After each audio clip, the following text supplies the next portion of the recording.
क्या एवोल्यूशन है, चैलेंजेस क्या है, करंट डेवलपमेंट्स क्या है। पहले तो समझना पड़ेगा, इंडिया जो है ना एक एग्रीकल्चर बेस्ड इकोनॉमी है।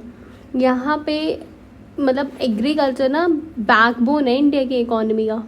45% of the work force contribute करती है और 16% जीडीपी में एग्रीकल्चर इकोनॉमी हमारी हेल्प करती है।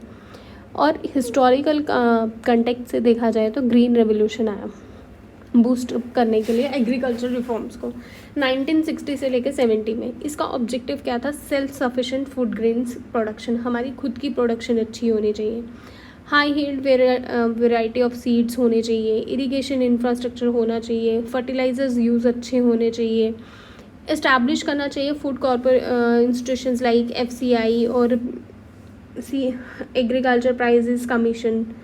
और फिर उसके बाद इसका इम्पैक्ट क्या पड़ा? हमारे वीट और राइस प्रोडक्शन बढ़ गया।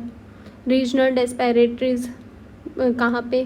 पंजाब, हरियाणा और वेस्टर्न उत्तर प्रदेश में। फिर लाए लैंड रिफॉर्म्स। इसमें क्या हुआ? इंटरमीडिएटरीज को हटाया गया और रीडिस्ट्रीब्यूट किया गया लैंड को उनको जिनके पास ज़मीन नहीं थी। एबॉलिश किया गया ज़मींदार सिस्टम, इम्प्लीमेंट किया गया सीलिंग लॉज को। चैलेंजेस क्या थे? इम्प्लीमेंटेशन जो करना था वो इनकन्सिस्टेंट था हमारी कंट्री में, और ये जो थे ये बेमानी ट्रांजैक्शंस को रोकना, इन्वेजन्स। फिर उसके बाद आगे contemporary agriculture reforms, minimum support price, ये क्या इंश्योर करती है? फार्मर और इंसेंटिव प्रोडक्शन। करंट सिनेरियो में MSP कितनी? 23 क्रॉप्स एनुअली है। फोकस्ड ऑन सबसे ज़्यादा वीट और राइस पे है। इशू करता है ये क्रॉप मोनोकल्चर को।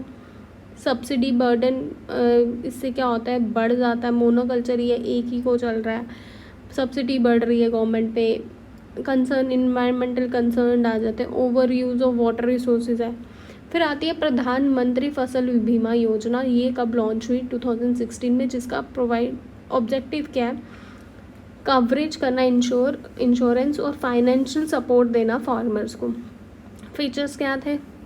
यूनिफॉर्म रेट होना चाहिए, एक जैसा रेट होना चाहिए, टेक्नोलॉजी का यूज़ होना चाहिए। डिलेज क्या चैलेंज? डिले हो गई सेटलमेंट्स में, लो अवेयरनेस है फार्मर्स को पूरी अभी तक लोगों को पता ही नहीं है। नीड फॉर ग्रेटर ट्रांसपेरेंसी की ज़रूरत है।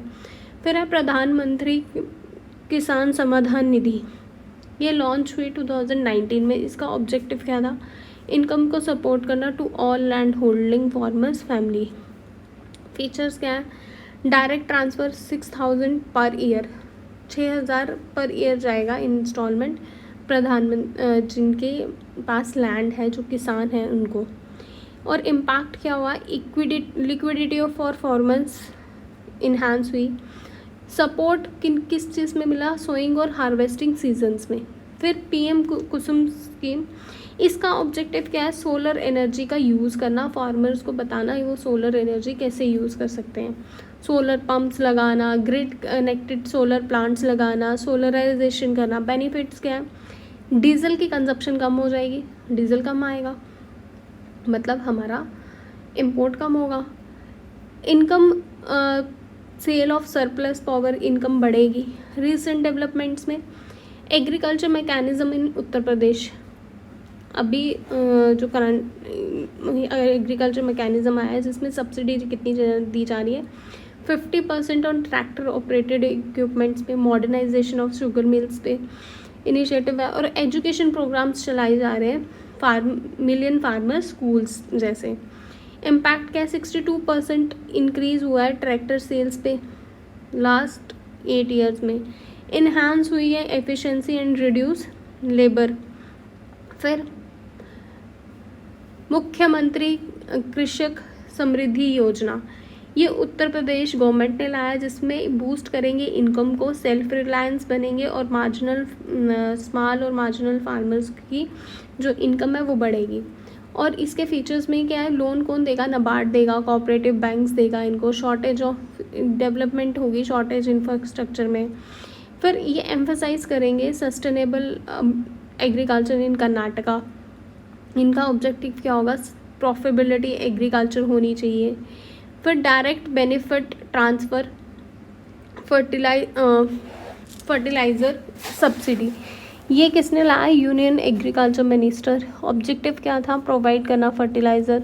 Benefit greater autonomy for farmers in input purchases, reduction का मिसयूज़ कम करना। करंट स्टेटस क्या है इसका? करंट स्टेटस है अंडर कंसिडरेशन, अभी भी इसको कंसिडर किया जा रहा है। Opposition to genetically modified GM crops, ये जीएम क्रॉप्स के ऊपर मैं पूरा वीडियो बनाऊंगी, डोंट वरी। ये कंसर्न किसने रेज़ किया? तेलंगाना एग्रीकल्चर फार्मर्स ने, वेलफेयर कमीशन ने। उसने अप्रूव किया GM rice varieties. Potential threat, क्या थ्रेट है? सॉवरेनिटी और लाइवलीहुड को। एक्शन क्या था कि central government to withdraw this approval, उन्होंने कहा था सेंट्रल गवर्नमेंट इससे विड्रॉ ले लें इस अप्रूवल से। Kerala agriculture model under review, ये कमेटी के लिए था, केरला की एग्रीकल्चर के लिए था। तो इसका ऑब्जेक्टिव क्या था? नेशन वाइड इम्प्लीमेंटेशन करना और क्रॉप्स को, पैडी जो फसल है हमारी, नेचुरल ऑर्गेनिक फार्मिंग को प्रमोट करना। चैलेंजेस क्या है? स्मॉल और फ्रेगमेंटेड लैंड होल्डिंग्स हैं, डिपेंडेंस है हम मॉनसून पे 50% तक। मार्केट एक्सेस जो इंफ्रास्ट्रक्चर है वो हमारे पास अभी तक पूरा नहीं है। फाइनेंशियल कंस्ट्रेंट्स हैं। पॉलिसी इम्प्लीमेंटेशन में गैप्स हैं। स्ट्रेंथन कर सकते हैं इंफ्रास्ट्रक्चर को, पॉलिसी रिफॉर्म्स ला सकते हैं, प्रमोट कर सकते हैं सस्टेनेबल प्रैक्टिसेस को, इन्हांस कर सकते हैं फाइनेंशियल इंक्लूजन को, रिसर्च एंड डेवलपमेंट में इसको यूज़ कर सकते हैं, रिसर्च कर सकते हैं, फिर इनको डेवलप कर सकते हैं, प्रमोट कर सकते हैं कोलैबोरेशन बिटवीन रिसर्च इंस्टीट्यूशंस और फार्मर्स को। That's it, thank you very much, Radhe Radhe, bye, take care.